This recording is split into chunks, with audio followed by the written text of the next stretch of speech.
Yo, what's up? Happy New Year. Um, it's officially 2023, and as all New Year's begin, there's always some big news. Uh, Grayson Mccall he's actually going to exit the transfer portal apparently. That's a shocker. So I just came across this article. Coastal Carolina quarterback Grayson Mccall exit portal. In a big recruiting win for new Coastal Carolina coach Tim Beck, quarterback Grayson Mccall has withdrawn his name for the transfer portal. McCall entered his name in the portal on December 12th, which allowed coaches from other programs to communicate with him about joining their team. Former Coastal Carolina coach Jamie Chadwell left earlier last month to take the same position at Liberty, helping to spark McCall's decision to enter the portal. And this is more stats. An integral part of Coastal Carolina's success over the past few years. He threw for 27 yards, 24 touchdowns, 2 picks, while completing 69.7% of his passes. He also had his 6 rushing touchdowns, was named 2022 Sun Belt Conference Player of the Year. Throughout his career, McCall has thrown for 8,000 yards, 78 touchdowns, 8 interceptions, while completing 71% of his passes, which I keep reiterating.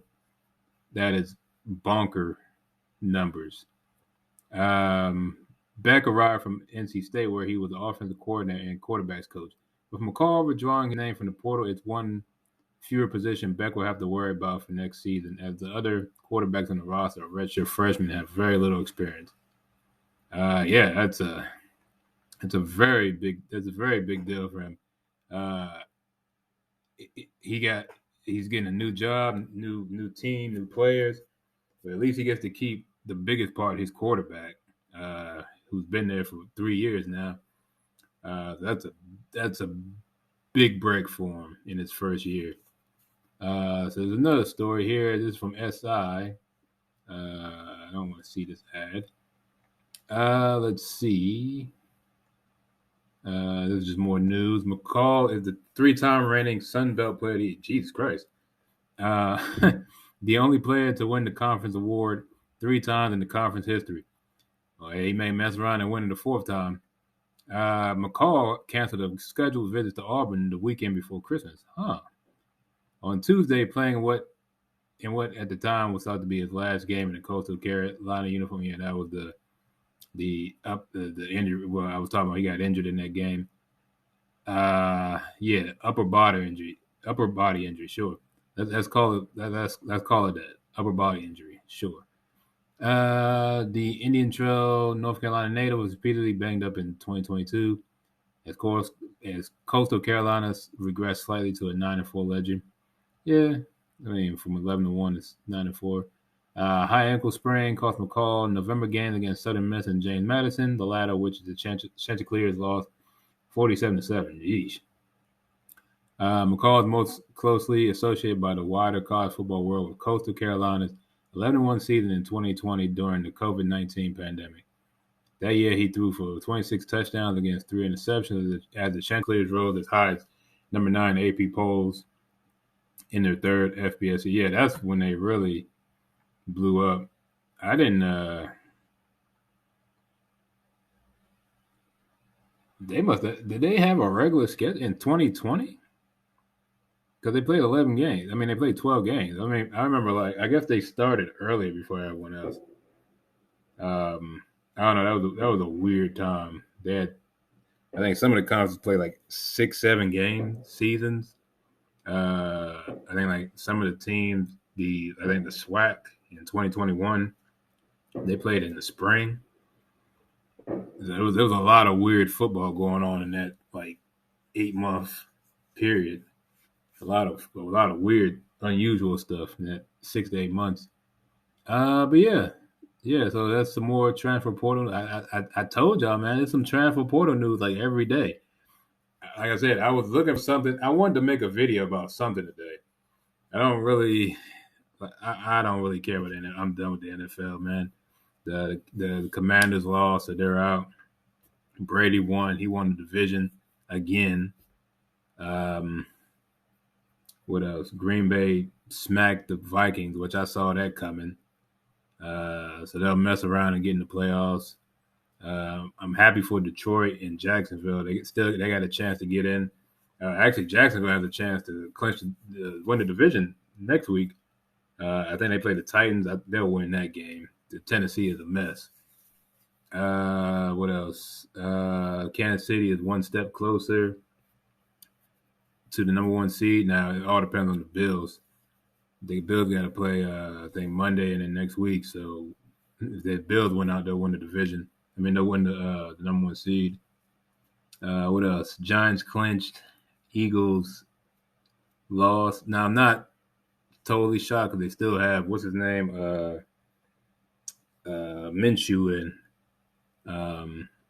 But the Saints are like just very inconsistent. They're not even a bad team. They're just very inconsistent. Who else? What other news?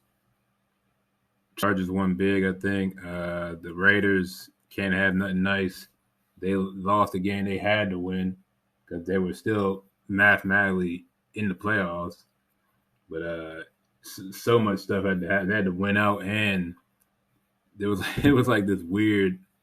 There's a whole list of things that have to happen from like 10 different teams, and it has to happen. It has to happen in this. It has to happen in that particular order.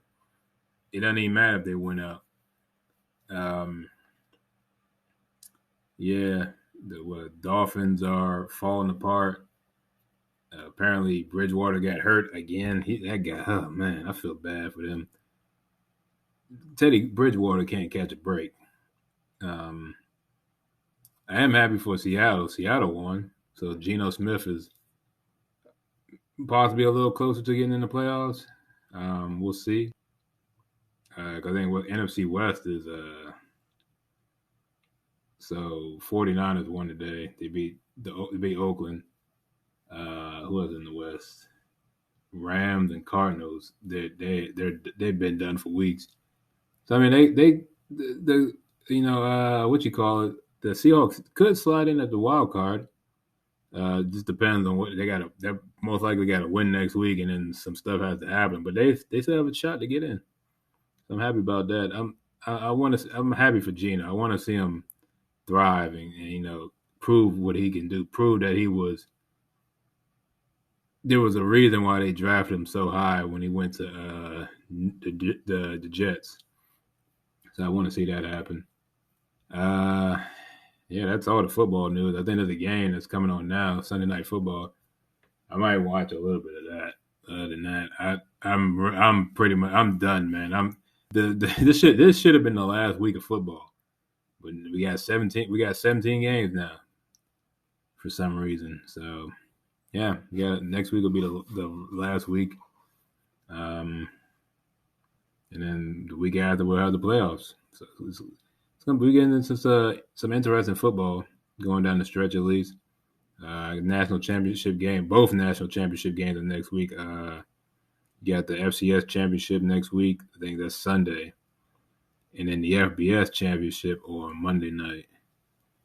So yeah, there's a lot of football. This next basically from here on out till February.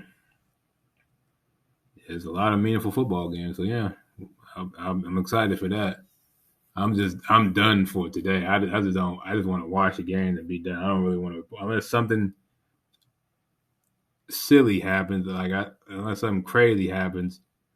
You probably won't be getting any NFL news from me today. So yeah. Anyway, that's all. Just gonna give you an update on Grayson Mccall. He's coming back to Coastal, so that'll automatically put them as the favorites to win the Sun Belt next year. We'll get to see him throw up more numbers and break more records, and I'm all for that in college football. Them guys going out there from the small schools and being to get their shot to shine. Hey, you never know, man. If some stuff goes down, he may be a Heisman candidate next year. If they can run the table, depends. A lot can happen, man. So yeah, we'll see. Yeah, anyway, thanks for watching. See you later. Bye.